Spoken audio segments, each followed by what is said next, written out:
দিবলৈ আহি আৰক্ষীৰ হাতত গ্ৰেপ্তাৰ হ'ল আলফাৰ ৩ সদস্য।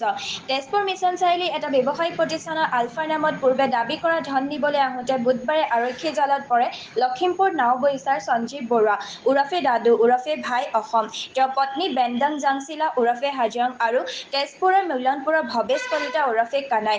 সঞ্জীৱ বৰুৱা এজন আলফাৰ কেডাৰ। তেওঁ পূৰ্বে আৰক্ষীৰ হাতত গ্ৰেপ্তাৰ হৈছিল।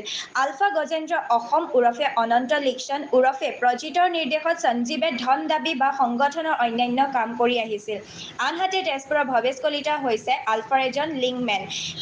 লখিমপুৰৰ নাওবৈচাৰ পৰা AS07V8577 নম্বৰৰ মেগনেট বাহনেৰে আহিছিল তিনিজনীয়া আলফাৰ দলটো।